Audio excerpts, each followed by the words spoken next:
Hello everyone, আসসালামু আলাইকুম। আজকে আপনাদের সাথে একটা চমৎকার বিষয় শেয়ার করব, আর সেটা হচ্ছে যে ইউজুয়ালি যখন আমি মালয়েশিয়াতে ট্রেনে কোথাও ভ্রমণ করি বা কোথাও যাই, একটা জিনিস আমাকে খুবই মুগ্ধ করে, আর এটা আমি প্রত্যেক সপ্তাহে লক্ষ্য করি বা দেখি। সেটা হচ্ছে যে এদের যে বাড়ি ঘরগুলা করছে শহরের ভিতরে, খুবই ওয়েল প্ল্যানিং করে, মানে খুবই সূক্ষ্ম পরিকল্পনা করে। যেই সারিতে একতলা থাকবে বিল্ডিং, সেই সারিতে শুধু একতলা বিল্ডিংই থাকবে। যেই সারিতে দুতলা বিল্ডিং থাকবে, সেই সারিতে শুধু দুতলাই থাকবে। আর তাদের বাড়ির পাশ দিয়ে একটা করে রাস্তা হবে। তারা এমন প্ল্যানিং করে এই বাড়ি ঘরগুলা রাস্তাগুলা করছে শহরের ভিতরে, যেন তাদেরকে আগামী 100 বছরের ভিতরেও কোনো প্রবলেম ফেস না করতে হয়।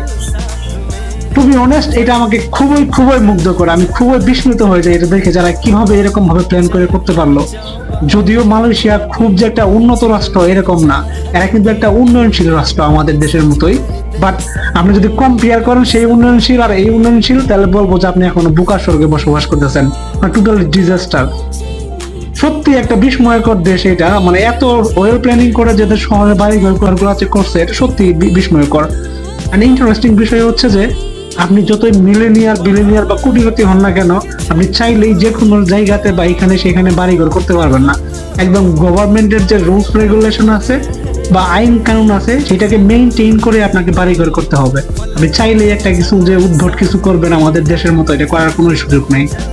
যেটা হওয়া উচিত ছিল আমাদের দেশে, মানে এরকম ওয়েল প্ল্যানিং। যেহেতু আমাদের দেশের জায়গার অভাব, দারিদ্রতা, আনফরচুনেটলি কে দেখবে এই বিষয়গুলো? দেখার মতো কেউ নাই।